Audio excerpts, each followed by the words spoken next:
정치권 상황에 하이킥을 날리는 속 시원한 정치 토크쇼 장장 커플이 함께하는 거침없이 하이킥 시작합니다. 장성철 공론센터 소장, 장윤선 정치 전문 기자 나오셨습니다. 안녕하세요. 네, 안녕하세요. 아, 예. 그런 거 흉보 그러면 안 돼요. 이 자리에 앉으면 그렇게 되더라고요. 공론센터. 네, 발음 잘해주시고. 얼굴 빨개지셨어요. 공론센터 말고 공룡센터 이런 걸 하는 게 수입에는 도움이 되실 것 같아요. 그런가요? 자, 여당 전당대회 D- 네. 이틀 남았어요. 네. 모바일 투표율이 지난번에 이준석 전 대표 때도 역대급이다라고 얘기를 했는데 그랬죠. 그 역대급을 경신했습니다. 네. 47.5%입니다. 네. 어떻게 봐야 됩니까? 누구한테 유리해요? 오늘 ARS 하루 것까지 하면은 53.13%예요. 네. 이거는 정말 있을 수 없는 전당대 투표율이 나왔다라고 볼 수밖에 없고 각 캠프에서는 그냥 자기네들이 유리하대요. 그러니까 다 유리하다고 네. 얘기를 하던데. 근데 제가 봤을 때는 그냥 50%가 넘게 나왔다. 이거는요. 조직적인 동원만으로 어려워요. 이건 해석이 안 된다. 어쨌든 분노라는 포인트가 있는 것 같아요. 그것이 네. 김기현 후보를 지지를 하든 아니면 천하람 후보를 지지하든 안철수 후보를 지지하든 황교안 후보도 지지하든 이렇게 당원들이 분노한 거예요. 그래가지고 지키자 아니면은 심판하자. 이게 분명히 이러한 투표를 내보인 거거든요. 저 궁금해요, 진짜 어떤 결과 나올지. 지키자가 더 많을까? 지키자가 더 많을 것 같아요, 저는. 아. 왜냐면은 윤석열 대통령 그래도 1년이 안 됐는데 이준석 대표 나와가지고 저렇게 하는 거 보니까 천하람 되면 진짜 이준석 대표가 뒤에서 수렴청정 하겠다. 이거 큰일 났다. 그러니까 우리 김기현 후보 만들어야 된다. 이런 생각을 좀 많이 당원들이 한 거 아닌가. 어떠세요, 장 기자님? 김기현 캠프에서 저렇게 생각하겠죠. 네. 나 대변자인가? 아니 근데 저는 이렇게 생각해요. 84만 가운데 지금 53.13이니까 내일까지 합산하면 통상 모바일에다가 ARS 합치면 한 10% 정도 더 맞아요. 늘어난다고 하거든요. 그럼 네. 한 57%에서 한 57, 8, 뭐 맥스 60까지 잡고 본다고 하면 네. 사실상 한 근 50만 정도가 나오는 거 아닙니까? 이러면 그렇죠. 투표 참여율이 그 정도로 높다는 것은 대단하네요. 각 캠프가 다 나온 거예요. 그러니까 김기현은 김기현대로, 안철수는 안철수대로, 천하람, 황교안 캠프가 지지하는 지지자들이 다 쏟아져 나온 거고요. 여기에서 결선 투표가 있기 때문에 일단 다 찍고 그다음에 누구를 결선으로 올려 보내느냐, 그다음부터 이제 새로운 고민이 시작되는 이런 판으로 간다고 보고요. 어떤 측면에서 보자면 막 그렇게 당원 100%가 웬 말이냐, 결선 투표가 웬 말이냐라고 했지만 결국에는 그렇게 기획된 룰도 결국엔 당심을 거스르지 못하고 있다. 그러니까 기획된 대로 흘러가지 않는다. 초반부터 윤핵관의 기획대로 안 될 거다라는 얘기를 했었는데 실제로 그렇게 룰까지 변경했지만 그 룰에 맞춰서 당원들이 움직이지 않고 있구나라는 것을 이 투표율로 저는 보여주고 있다는 생각이 좀 듭니다. 황교안 후보가요. 네. 만약에 두 자리 숫자를 못 얻으면 김기현 후보한테 유리할 것 같아요. 그럴 수 있죠. 네. 겹치는 부분이 있으니까 유권자들이. 그래서 황교안 후보 밀려다가 그래도 그냥 대통령 도와주는 셈 치고 김기현 후보 그냥 밀어주자라고 하면은 김기현 후보가 결선 안 갈 만한 득표를 할 수가 있겠죠. 그 얘기 그 다음 주제인데 바로 자연스럽게 넘어갔어요. 아니, 근데- 결선을 가냐 못 가냐. 네. 근데 저는 결선 간다고 장 봅니다. 기자님. 예, 100% 결선 간다고 100%? 보고요. 예, 결선에 누가 올라갈 거냐. 저는 이게 그 관전 포인트라고 보는데 안철수냐 천하람이냐 둘 중에 한 사람이 올라가지 않을까 싶은데요. 그 막판에 안철수 후보가 세게 땡기고 있거든요. 그래서 저는 천하람이라고 저는 그동안 예측을 했었는데 네. 혹시 모르겠다. 지금 약간 망설여진다 이런 생각이 좀 듭니다. 네, 어떻게 보세요? 장 저는- 부장님은 여전히 결선 없다. 결선은 안 갈 것 같다라는 생각이 계속 강하게 들고 아니, 왜냐하면 왜 안 간다고 보시는 거예요? 아니 저쪽에 계신 분들 윤핵관을 비롯해서 뭐 김기현 후보를 지지하고 대통령을 강하게 옹호하는 그룹들이 진짜 죽기 살기 결사적으로 지금 당원들을 동원을 했거든요. 캠페인을 하고 그러한 게 투표를 좀 상승시킨 요인이 되지 않았을까라는 네. 좀 생각 들고 막판에 천하람 후보도 좀 페이스가 조금 좀 떨어지더라고요. 뒷심이 좀 부족한 것 같더라고요. 그리고 안철수 후보도 이제 오늘 급하게 기자회견 한 것도 좀 끌어올리려고 했는데 네. 이준석 대표가 이제 저한테 연락이 왔었거든요. 주위에 안철수 후보를 찍었다는 사람이 없어요. 큰일 났어요. 안철수 후보가 어느 정도 버텨줘야 네. 결선에 갈 수가 있는데 그게 좀 지지율이 떨어지면은 이게 모수도 줄어들고 여러 가지 좀 문제가 생긴다라고 하더라고요. 그런 것들을 그냥 종합적으로 좀 판단해 보면 저는 결선 가서 천하람 후보가 당대표 됐으면 좋겠는데 네. 결선 결선 안 가고 1차에서 김기현 후보가 당선될 가능성이 높지 않을까? 근데 혹시 49.98%로 아우 그러면 그럼 진짜 약오를 텐데. 김기현 선보내는 재검 진짜 화날 재검표잖아요. 텐데. 예. 예. 전자투표라서 재검표도 못하네. 근데 저는 네, 이런 장 생각이 기자님. 좀 듭니다. 그러니까 뭐 1, 20만 정도는 동원이 가능할 수도 있을 것 같아요. 쫙 뿌려가지고 문자 동원해서 이렇게 합시다라고 할 수 있을 것 같은데 저는 그게 첫날 뭐 2시간 만에 쫙 투표율이 올라왔었잖아요. 첫날 30%가 넘는 이변을 뭐 만들었다라고 했는데 전 조직 동원은 거기까지인 것 같고요. 그 이후에 진행되는 투표는 조직으로 설명하기 굉장히 어렵고 맞아요. 자발적인 투표 참여가 굉장히 많았다. 그러지 않고서야 이렇게 많은 사람들이 모바일이지만 참여할 수 있겠냐? 그렇지 않다고 봅니다. 근데 이런 부분도 있어요, 사실. 그 윤석열 대통령을 만들었던 국민의힘 당원들 같은 경우는 투표에 참여해서 투표 참여의 효능감을 대선 후보 선출할 때, 대통령 선거 때, 또 김은혜 경기도지사. 후보를 경기도지사 후보로 만들 때까지는 본인들 한 표의 효능감을 대한민국에서 가장 화끈하게 느끼셨던 맞아요. 분들이거든. 그러니까 느끼셨던 분이거든요. 제가 자꾸 말이 짧아지려고 해요, 오늘. 그래서 그분들이 또 투표장에 뭐 나왔을 수 있다. 100% 특히 나왔죠. 예. 100% 나왔다고. 근데 혹시 지난주 금요일 날 이준석 전 대표 우리 그 인터뷰하면서 진짜 센 말을 했어요. 지금 윤핵관은 프랑스 나치 정부 나치와 협력했던 BC 정부 괴뢰 정부다. 이렇게까지 얘기를 했어요. 이 얘기가 실제로 투표를 자기 편을 동원을 했느냐 아니면 지키자표를 동원했느냐 어떤 효과가 있을까요? 굉장히 거칠어지고 강도가 세졌거든요, 사실. 엄석대 발언도 했었죠. 예, 엄석대 네, 발언도 네. 있고. 그러니까 왜 그렇게 무리했겠냐고요. 음. 그러니까 이거 좀 아슬아슬하다. 이게 좀 더 땡기지 않으면 못 올라가겠다 한 거니까 이준석 대표도 정말 승부수를 걸었다고 볼 수밖에 없죠. 네. 그러니까 이것이 좀 반감을 많이 좀 가져오지 않았을까라는 좀 생각도 듭니다. 그러니까 정말 안 되겠다. 천하람 뒤에는 역시 이준석이 있구나. 천하람이 올라가거나 뭐 되면 갈등과 혼란만 일어날 수 있겠구나. 이거 안 돼. 이거 예전처럼 돌아가면 안 돼. 오히려 그런 생각을 좀 더 많이 하지 않았을까. 왜냐면요. 이준석 대표를 옹호하고 천하람 후보를 지지하는 분들은 충분히 이번에 우리가 결집해가지고 천하람 밀어줘야 돼. 그래야 우리가 밀어줘야 최고위원들도 허은하, 김용태 이 사람들까지 될 수 있어라고 똘똘 막 그렇죠. 뭉쳐가 있었거든요. 네. 근데 이렇게 좀 강하게 얘기한 것이 전통 오히려 당원들이 좀 반감을 사지 않았을까. 오히려 반감, 역결집 일어났을 거다. 자, 근데 김기현 후보 쪽도 하여튼간에 총동원입니다. 근데 하나만 더 얘기하면 예. 김기현 후보는 정말 창피한 줄 알아야 돼요. 이 정도로 했는데도 이 정도로 했는데도 아직도 50% 넘을까 말까. 장윤성 기자님 같은 분들도 안 넣어 결선 갈 것 같아요 이러잖아요. 예. 압도적으로 밀어주고 있는데도 이렇게 압도적으로 표가 안 나오는 거는 근데 아니 사실 오늘 잠시만요. 예. 시민사회 수석실 행정관이 국민의힘 당원에게 김기현 후보 지지하는 홍보물 전파해달라 요청했다라는 거 녹취가 공개가 됐어요 경향신문에서. 이 녹취 한번 들어보시죠. 네, 그때 저 인사드린 행정관입니다. 이제 뭐 저희 이제 뭐 전당대회도 별로 안 남고 그래서 이제 저희 뭐 김기현 대표 뭐 그런 방이 하나 있는데 거기 뭐 컨텐츠 올라 있으면 뭐 그런 것도 좀 봐주시고 좀 전파하실 방이 있으면 전파도 좀 해주시고 그러십사. 예, 그래서 방인데 좀 초청을 드려도 될까요? 아마 저기 방 이름이 김이 이긴 뭐 이런 방인 것 같은데. 자, 이거 들으셨죠? 네. 어떻게 들으셨어요?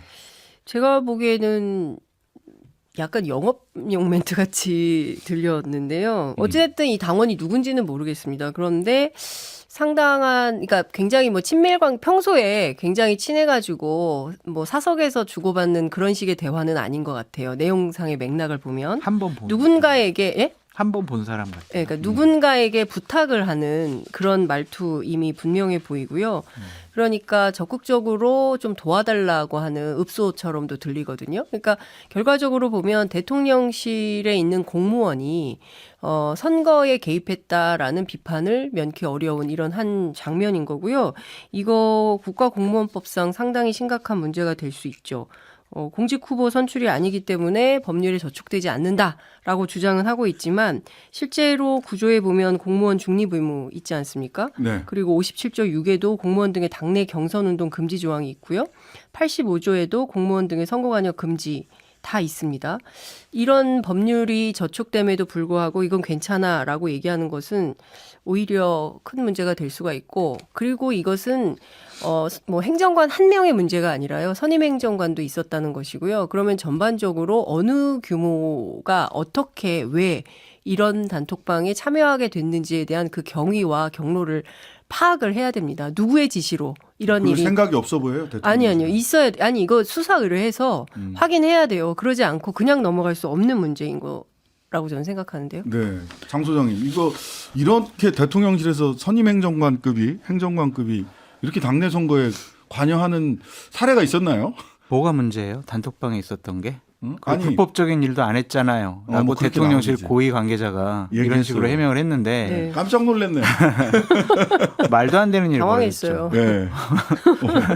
아니 있을 수 없는 일이 벌어진 거예요. 그러니까 뭐 처음에는 김기현이라는 단어가 뭘 나온 것도 아니잖아요. 뭐 정책 홍보한 거잖아요. 막 이렇게 얘기. 처음에 정책 홍보한 거라고 얘기를 했다가 녹취록이 나오니까 그 다음에 또 말이 달라집니다. 뭐 불법이 아니잖아요. 개별적으로 그랬다 쳐더라도 공직선거법에도 해당이 안 돼. 뭐가 불법이야? 뭐가 잘못됐다는 거야? 이런 식의 항변이거든요. 네.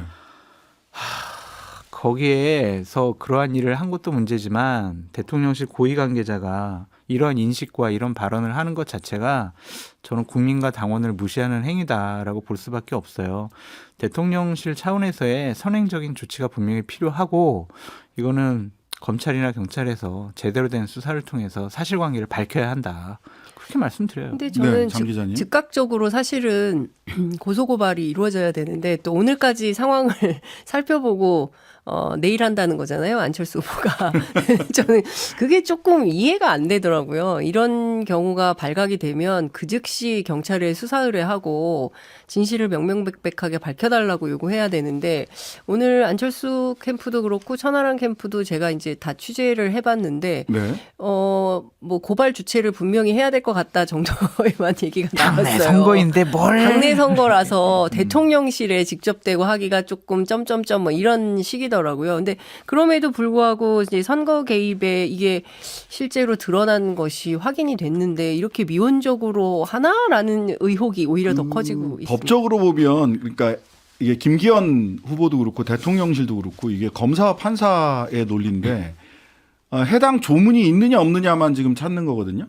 근데 공직선거법에서는 국회의원 후보자를 선출하기 위한 당내 경선 규정은 굉장히 촘촘하게 잘 짜여져 있습니다. 그런데 당 대표 선거와 관련된 규정은 공직선거법에 없는 게 사실이에요. 당 대표 관련해서는 정치자금법상에 당 대표 후보자의 후원회와 관련된 규정은 쭉 있어요. 근데 당 대표 경선에서 이걸 직접적으로 규율하는 법은 없거든요. 조항은. 그러니까 김기현 후보가 조항이 없으니까 죄가 아니다라는 식으로 얘기를 한 거예요. 아니 법을 넘어서서 네. 이게 상식적으로 아니 대통령실 그렇죠. 관계자가 말이 안 당내 되죠. 정치 선거에서 도의적으로도 근데 있을 수 이게 없는 일이고 특정 후보를 공직선거법상에는 그 해당 딱 떨어지는 조문이 없을지 모르겠지만 그 조문이 하나가 있는 건 공무원의 선거에서의 공무원의 중립성이죠. 그럼요. 정치적 중립성.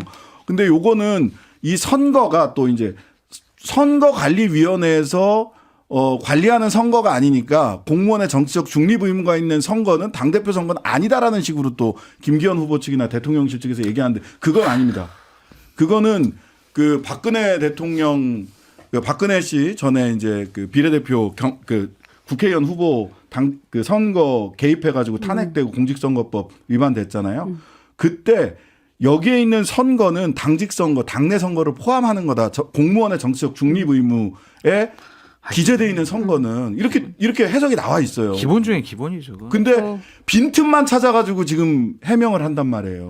이렇게 돼 공백이 있는 있어요. 자리만. 구조에 공무원의 중립 예. 의무 등 해서 공무원 기타 정치 중립을 지켜야 하는 자는 선거에 대한 부당한 영향력의 행사 기타 선거 결과에 영향을 미치는 행위를 해서는 아니 된다라고 규정을 하고 있습니다. 그러니까 그거를 딱 보고 김기현 네. 대표 측에서 여기서 선거는 네. 선거관리위원회가 주관하는 관리하는 선거만이다라는 식으로 자의적으로 해석을 하는 거예요. 근데 그렇지 않다. 제가 찾아본 판례상 이 선거는 당직 선거를 당내에서 벌어지는 선거를 포함한다라는 겁니다. 아니 근데 우리가 그 네. 회사에서 노동조합 선거를 해도 중앙선관위에서 선거 사무를 도와주러 오거든요. 위탁 아마 운영. 하겠죠. 위탁 운영을 합니다. 근데 저는 이런 것을 그냥 예컨대 법 기술자, 법꾸라지들 그런 식으로 하듯이 해석을 이렇게 하세요. 피해가는 방식으로 하면 오히려 더 역풍 분다라는 생각이 좀 듭니다. 이것을 잘못한 것은 잘못했다고 인정하고 넘어가고 사과할 줄 알아야 돼요. 그런데 근데 윤석열 저를 정부 보고 이렇게 막 얘기를 하세요. 죄송해요. 앞에 계시니까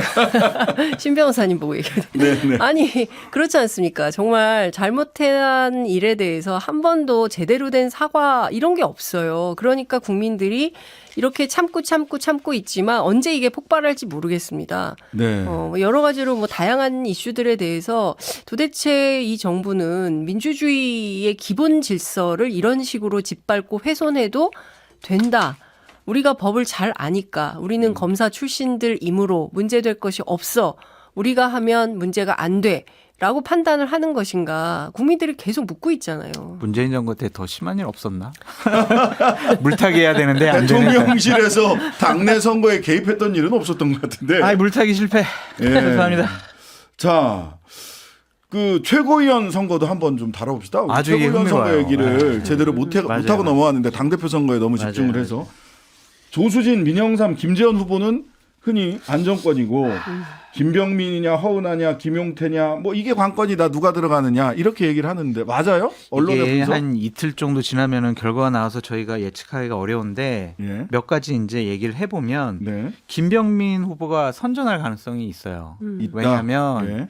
윤핵관들 쪽이나 음. 이렇게 각 당협이나 의원들이 김병민을 꼭 넣어가지고 캠페인을 하더라고요. 김병민 밀어주자. 네네. 그래서 좀 김병민 후보가 들어가느냐 안 들어가느냐가 아니라 오히려 김재원 후보보다는 김병민 후보가 좀 더 가능성이 있다라는 생각이 들고 오히려 예. 민영삼 후보가 지금 여론조사 해보면 1, 2등 나오잖아요. 네. 그거보다는 덜 나올 가능성이 있다. 왜냐하면 지난번 강용석 네, 경기도지사 뭐 후보 나갈 때 9% 10% 나오고 뭐 10% 넘는 뭐 두자리 숫자까지 나왔었잖아요. 네. 근데 실질적으로 당원들 투표해 보니까 낮은 한 자리 숫자 나왔거든요. 네. 그런 거면 민영삼 후보가 합동연설회장에서 저 귀순용사 민영삼을 받아주세요. 첫째도 화합, 둘째도 통합, 셋째는 승리 막 이러잖아요. 그러니까 이거에 대해서 네. 국민의힘 당원들이 저 사람 누구지? 이제 스킨십과 관련해서 네, 친근감을 느끼기가 조금 부족해 보이지 않나. 아니 왜요? 보수 유튜버들이 엄청나게 좋아하고 어르신들이 또 굉장히 50만 명 좋아하는. 넘게 했는데 예. 모수가 너무 많다. 모수가 너무 네, 많다. 거기서 따따붙다를 뭐 100만 명 이상이 보긴 한다고 하지만 네. 그분들이 다 당원은 아니니까 네. 그래서 조금 좀 덜 나올 수 있다. 그러니까 되긴 되더라도 1, 2등은 아닐 것 같다는 생각이 들고 네. 허은하 김용태 후보 같은 경우에는 천하람 후보가 만약 2등 하잖아요. 그럼 같이 따라올 그럼 둘 다 갈 수 있죠. 올라가죠. 예. 그럼 왜냐하면은 천하람 후보가 2등 한다는 얘기는 한 25% 나온다는 얘기거든. 네.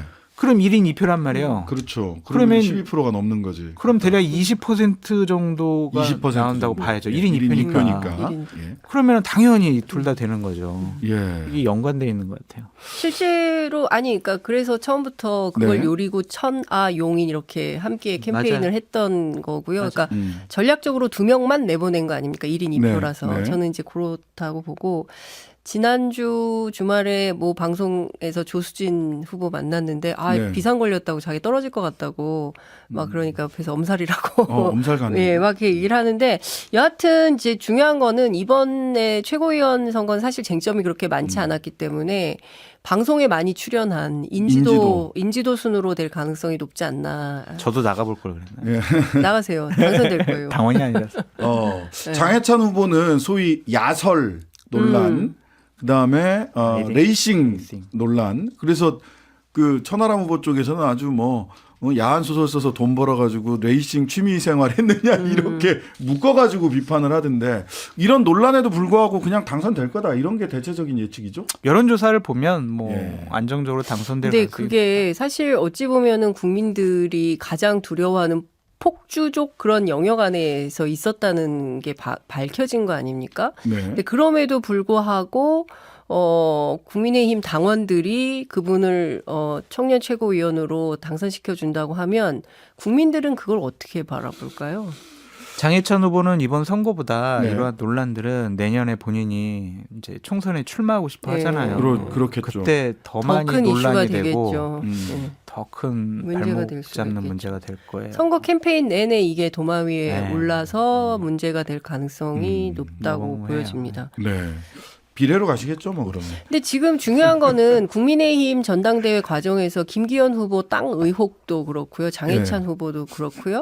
예상하지 못했던 별건의 이슈들이 뭐 부패 혹은 뭐 부당 뭐 이런 것들이 많이 제기가 됐어요. 그래서 이걸 보면서 저는 뭐 선거 초반에도 말씀드렸지만 향후 대한민국의 정통 보수 정당인 국민의힘이 앞으로 100년의 역사를 우리가 어떻게 써나갈 거냐라는 판단을 당원들이 하는 투표해야 된다라는 생각이 좀 듭니다. 당장 윤석열 정부의 성공과 윤심 그걸 기대하냐고요? 저는 84만 당원 가운데 이런 생각하는 분들이 없을까요? 저는 개혁적 보수를 생각하고 국민의힘에 가입한 당원들은 저하고 비슷한 생각하지 않을까 싶은 생각이 좀 드는데요. 그러니까 맞아요. 전부 뭐 우리는 윤석열 지킴이만 할 거야 그게 다야라고 생각을 할까요?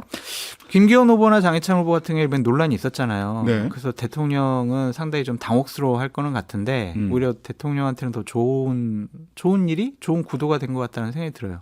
왜냐하면 네. 자신들이 어떤 약점이 있잖아. 네. 그럼 더 충성할 거거든. 앞으로 대통령한테 더 잘. 그러니까 그런 대통령으로서는 면에서 이 지도부의 구도가 훨씬 더 좋아지지 않았느냐. 그러면 그 자체가 코미디가 되는 거죠. 국민의힘 지도부는 그 자체로 코미디의 역사를 처음부터 계속 코미디였잖아요. 쓰는 거죠. 아니 어쨌든 간에 일단 내년 총선은 내년 총선 나중에 생각하고 일단 이 당직 선거에서 이겨야 된다. 이 당직 선거에서 내가 마음에 드는 사람을 일단 보내놓고 총선은 그 다음에 생각하자라는 게 지금 전체 구도를 좌우하는 표심인 것 같아요. 맞아요. 예, 뭐 왜냐하면 김기현 후보 건도 그렇고 장해찬 후보 건도 그렇고 내년 총선까지 갈 건이거든요. 그럼에도 불구하고 일단은 당선시켜 놓고 총선은 그 다음에 생각하자. 근데 저는 아직 뚜껑을 열지 않았기 때문에 선거 결과를 예단하기가 굉장히 어렵다고 생각하거든요. 그러니까 뭐 누가 될 거다라고 마음속에는 뭐 자기가 지지하는 후보는 있지만 뚜껑 열어봐야 그 결과 알 수 있을 것 같아요. 그러니까 장해찬 지금. 후보에 대항하는 천하용인 중에 그 이긴 청년 최고위원은 네네. 제가 봐도 정말 훌륭한 친구더라고요. 네. 9년 동안 지방의회 경험을 했었고 지난번 수해 났을 때도 정말 진정성 있게 봉사하는 네네. 활동 보고 또 이번에 연설하거나 여러 가지 캠페인을 하는 거 봤을 때 국민의힘의 미래를 담보할 수 있는 젊은 정치인을 발굴한 것 그것만 해도 이기은 후보가 상당히 좀 의미 있는 족적을 남겼다라고 보여집니다. 선거는 의미 있는 결과로 끝나서는 이게 젊으니까요. 아직. 그 다음이 잘 안 나와요. 각이. 젊으니까. 제가 많이 해봐서 아는데요. 자, 시간이 한 2분도 채 안 남아가지고 그래도 이 얘기는 하고 가야죠. 이재명 대표 지금 어떤 리더십 보여줘야 됩니까? 아니 이재명 그게 대표 가장 얘기하면 또 장성철 저 XX 또 댓글에 많이 올라오는 거 아니에요? 어떤 리더십을 보여줘야 되는지 아주 이렇게 감옥 충심어리. 갈 각오를 하고 이 상황을 정리하셔야 될 것 같아요. 감옥 가지 않을 각오를 하시면은 여러 가지 문제가 생길 수밖에 없다. 그래서 통 큰 정치인의 모습 어쨌든 내가 죽더라도 민주당과 민주진영은 살려야 되겠다. 그것이 바로 뭐 나를 위한 길이다라고 생각을 해야지 그냥 본인만 생각하시면 안 된다. 네. 강 민주당이 기자님. 딜레마적 상황에 빠져 있는 게 현실인 것 같아요. 장 소장님 말씀대로 이재명 대표가 빠지면 다 모든 문제가 해결된다. 그럼 뭐 오늘이라도 빠지겠죠. 그런데 지금 맞아요. 민주당의 상황이 이재명이 빠진다고 해서 될 문제도 맞아요. 아니고 그러니까 이런 거예요. 이재명만으로도 안 되고 이재명 빼고도 안 되는 거예요. 그러니까 이런 딜레마적 상황에서 그걸 잘 어떤 정리하시라는 집단 지성, 어떤 집단 지성의 힘이 나와야 되는데 아직까지 네. 그 길에 이르지 못하고 있는 것 같아요. 민주당 내부를 취재를 해보면 그야말로 대혼란의 상황에 있고 지금은 당분간 우리한테는 시간이 좀 필요한 것 같아요. 이런 민주당에는? 얘기를 하고 있습니다. 네. 이재명 대표 스스로도 판단하고 결정할 수 있는 시간이 좀 필요하다 이런 맞아요, 얘기를 그건. 하고 있어요. 네. 의심병 바이러스가 좀비처럼 번져가는 조직은 공동체로 생존하기 되게 어렵습니다. 이걸 어떻게 컨트롤할까? 워킹 데드라든지 이런 걸 좀 많이 보시면 좋지 않을까라는 생각이 들기도 합니다. 그거 퍼뜨린 사람이 누굽니까? 의심병 바이러스나 그 사람이 제일 나쁜 사람이라고 생각을 해요. 아니 그래서 민주당 내부에서 이 공작이다. 알겠습니다. 공작 얘기네 공작. 자, 거침없이 하이킥 오늘은 여기까지 하겠습니다. 장성철 소장, 장윤선 기자였습니다. 감사합니다. 감사합니다. 하루 종일 기다려지는 진짜 시사. 평일 저녁 6시 5분 신장식의 뉴스 하이킥.